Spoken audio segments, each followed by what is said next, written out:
You're listening to the Ask Drone U podcast. You ask, we answer your drone questions. Whether you're here to turn your passion into profit or you simply fly for fun, we're a community of learners and teachers who aspire to achieve greatness.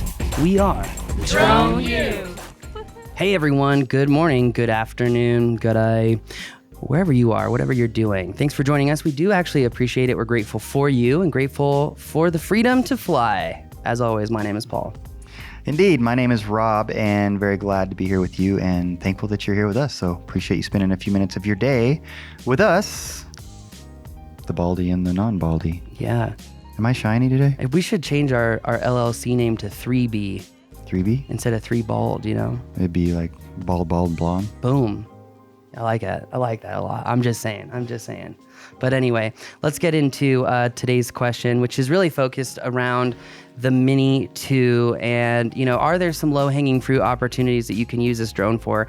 I do think so, but I think those opportunities might be limited. We're going to get into detail about that. And before we get right into it, I just want to say again, thank you for all of you. Thank you to you, Drone U members. Thank you for everyone who is in the community using it. I'm so glad to see that app is gaining traction.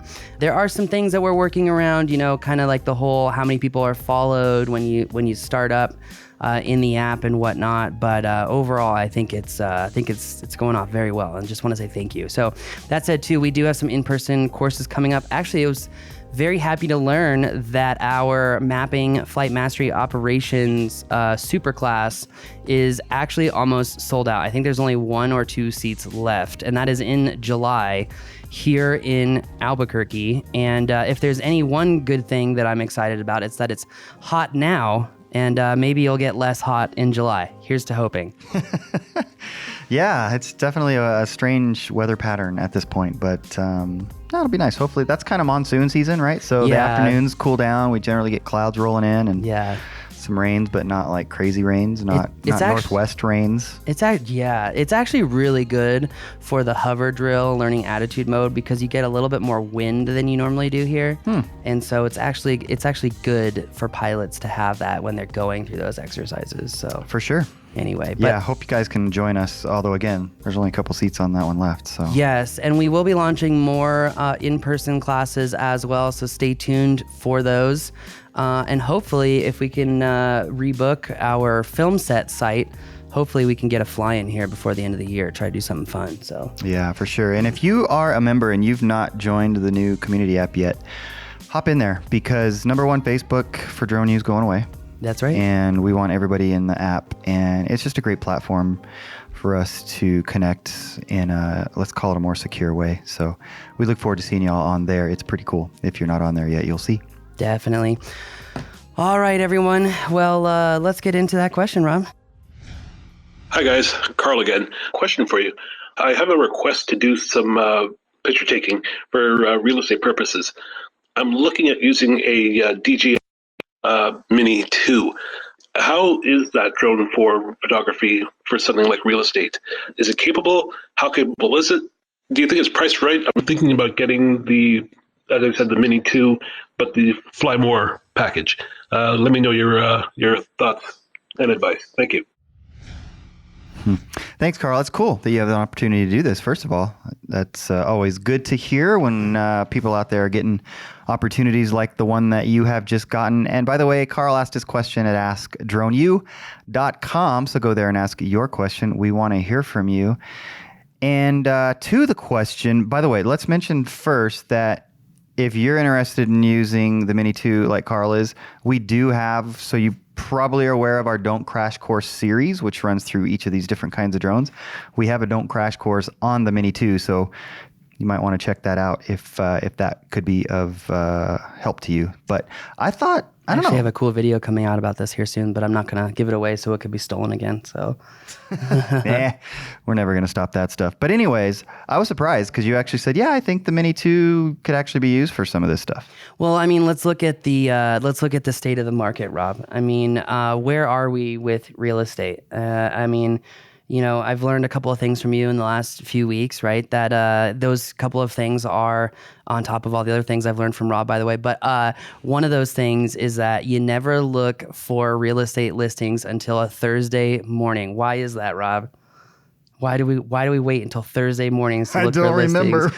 Well, it was because essentially, long and the short of it is, most of the new listings get put up on Thursday mornings. Oh, it depends on where you are. That's what Rachel said in Austin. I've got to, not that she's listening, but I've got to give her credit for that. Definitely not listening. Sorry, Rachel. She's the realtor that we are working with in the Austin area. What by a the lucky way. lady. Yeah. Anyway. No, that's what they're doing in Austin because anyways, it's probably happening similarly in other places because it's such a hot market.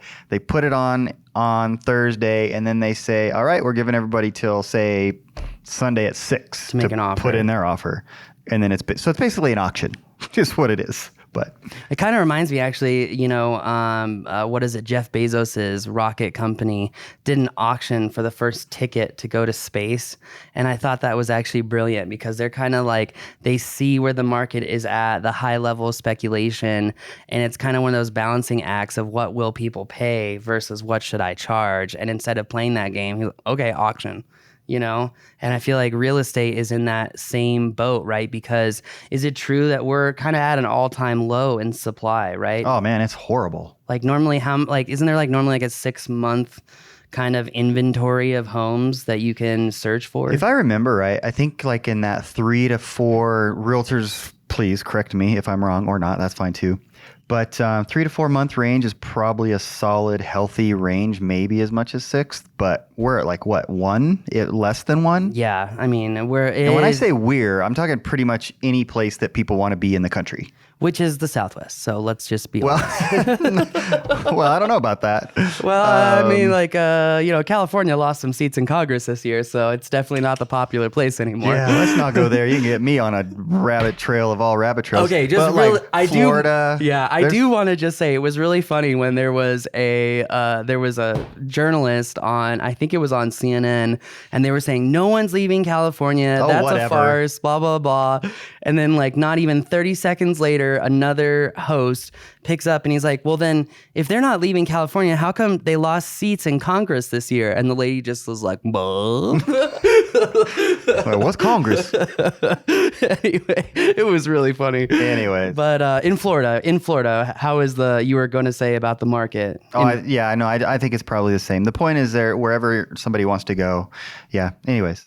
Yeah, the point is Southwest being one of those places for sure. For sure. And before we get on a diatribe about the division in the country politically, which we're really not interested in speaking about because it hurts everyone if we're going to be real.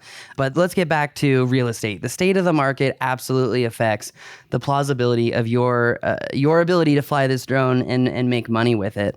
And I will say we have to give props to this guy for asking the right questions, for researching, right? Because I think it's so easy for all of you, our audience, the audience of Drone Life News, the audience of a lot of the papers and articles that we read, right? Typically, we are not the problem. We are not the people who are going out, buying drones and just using them willy-nilly, which I'm not really sure that it's a bad or a good thing. I honestly, it's going to be really interesting to see the maturity of the market in the years to come and how it's affected. But that said, there is a very real problem in that most people who buy new drones absolutely have no idea that they need some sort of license to fly this thing and make money with it, or that they need a license to fly it, or that they need to know how to access airspace, etc. Right.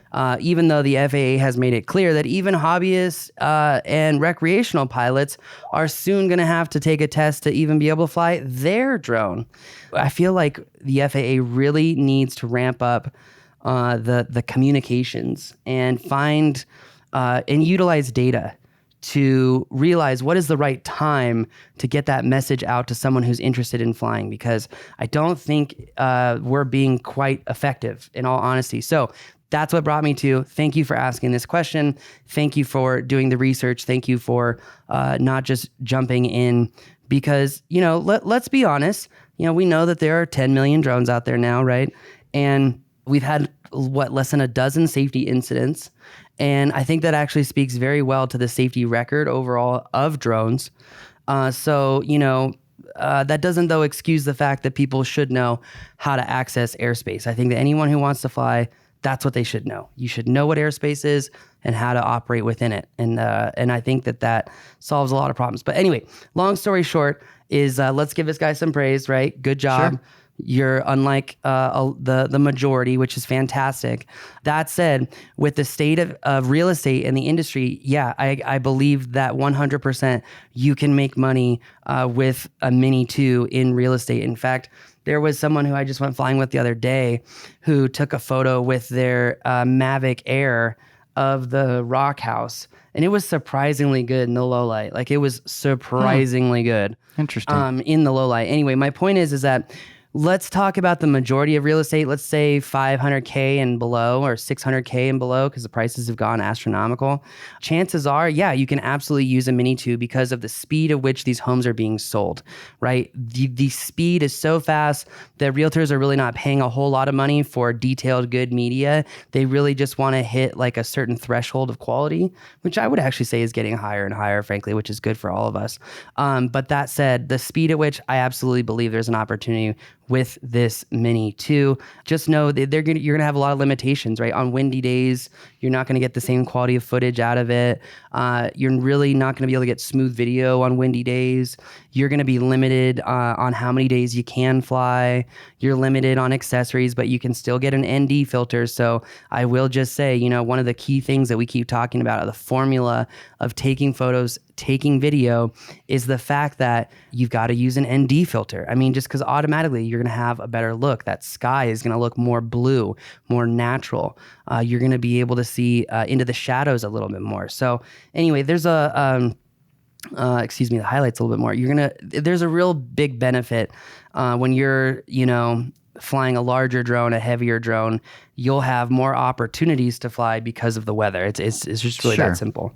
So are you presuming that Carl or anybody like Carl is already going to be doing the ground photos? I'm assuming so. Yeah, The interior stuff and Yeah. all that, and just adding a Mini 2 to the portfolio or whatever of tools is a real simple way to add 3 or 4 shots from the air.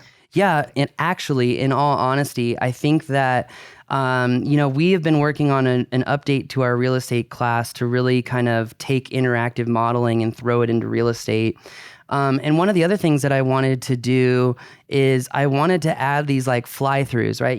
Nick Lang, he's got his whole fly-through company, very well known for his fly-throughs. And I actually told him the last time I talked to him on the phone, which, by the way, Nick, you never call me back, you B. Anyway, so long story short is I said, Nick, I've been watching your fly-through videos, and it just made me think, how can I take this skill, this very nuanced skill, and try to simplify it for pilots to use the same kind of ideology of filming homes, but on a drone that's not so hard to fly. And so if you remember when we were filming the real estate course in April in Austin, I was doing fly-throughs with the Mini 2. Yeah. And I will say it took me like 8 to 10 tries to actually get the smoothness throughout the whole house. But actually what I'll do is I'll edit that video and get it to Kirill for this podcast so that you can all see what I'm talking about. Because the long and the short of it is that when we fly through a home with a Mini 2, it's an extremely efficient use of time, right? Because instead of shooting your photos, going back, using your slider, getting all those slider shots, etc., with your camera, you can fly through the whole house in 5 minutes. I mean, seriously, right? And you really reduce the amount of time that it takes to actually capture video for the interiors of these houses. So, for example, the question is in regards to real estate, but I would like to make it very apparent to everyone who listens to this show and to give you a little golden nugget of gift. But if you are slow in real estate, look to Airbnb, because Airbnb listings, I mean, remember, Mario's brother was, blowing me up up in that conversation to go film his property in Lakeway. Yeah. I mean, the fact of the matter is if you are not getting real estate jobs, you should be getting Airbnb jobs. And if you're wondering the best way to do that, sometimes the best way is to just go stay at the Airbnb and shoot it, provide the example, showcase your worth, and then ask them to pay you for the photos. I mean, Yeah, because that's what I've done. That's getting to be a more and more competitive environment to have an Airbnb, right? Yep. So the more that they can do to entice people, they're probably going to be willing to do. It's really interesting. I mean, have you noticed that certain homes, like if they have a pool, what's the first photo that you see? From the sky. Bingo. Yeah. But if there's no pool, what's the first photo? You typically see like the kitchen and the living room. Yeah. You know, there's a strategy behind this, and drone pilots have an opportunity to go out and make some money and at least earn some trade or go have some fun adventures or all of the above, frankly. But that said, you know, when we talk about these fly-throughs with the Mini 2, you can fully capture a home with video, not photos. You don't have enough light in that sensor, not photos. And really showcase and get all of your slides, all of your movements, all of your transitions in one shot. So I think after this podcast, I'll just go ahead and do a quick edit and speed ramp that video. And so everyone has an example of what I'm talking about, because I actually, as I've talked about in our new real estate course, it is not up yet for members. It's only halfway filmed, to be honest with you. But I wanted to go over how to be extremely efficient in package deals, and fly-throughs on the Mini 2 was one way to do it. And then I have another secret that involves Matterport. Oh. Yeah. But we'll save that for the class, because it's all about how you can utilize your 360 equipment to capture all your imagery. So instead of going through the house, taking photos, going through the house, shooting your slides with video, going through the house and doing it with the 360 camera, right? There's a certain formula where you can take that 2 or 3 hour long period and whittle it down to 45 minutes. Dang, you're going to want a part of that. So, yeah, I mean, I had to really think about, you know, I know a lot of other people have made real estate courses after we made ours. And a lot of it, well, just like a lot of things in media, YouTube, a lot of it is copying. And what's one of the benefits? That's why I'm just so grateful that we're able to help people, because when you teach people from experience, you can become more creative. You can test theories out. You can work with real clients. You can see the feedback. You can see how it engages. And you can provide people with much more realistic, plausible information. Yeah, absolutely. One last thing on this, even outside, even though it's small, what you can do, let's say on a windy day, is learn how to use the wind in your favor, right? So you just need to practice in windy conditions with this drone. You're not going to be able to do something that a bigger drone would do, but you could still plausibly, using the wind correctly, get some cool shots potentially. Yeah, I mean, No? once you get over kind of a 25 mile an hour gust, Well, that's a lot. The gimbal kind of moves way more than Sure. other drones. So I would say the answer to your question is yes, but with limitations, right? Sure. You know? Makes sense. I mean, this is an itty bitty little thing, so... Well, and But I it's mean, cool. that also brings up another point, right? One of the points in our survey last year, the Aerial Intelligence Survey, was, do you see the progression of micro drones really becoming prominent in the future? And vast majority, I think it was like 80% were like, yes. That was probably for regulatory reasons. Yeah. I mean, I think the FAA would save themselves so much damn headache if they had a micro drone rule. I really do. I think that they're overcomplicating this so much, and I think the data tells the perfect story. It's just that I think the FAA's eyes are, just like we said on the Drone Life News show. If you haven't checked out that new podcast, you've got to check it out. It's on the same stream and same channel. So just look for Drone Life News as the title. But, you know, I really believe that the FAA could simplify the regulatory environment, empower kids, empower the exploration of aviation by having a micro drone rule. And, you know, as we have, this is the point I was getting to about Drone Life News, as we have progressed, it seems like the FAA is really focused on kind of working towards a future of drones that are moving people.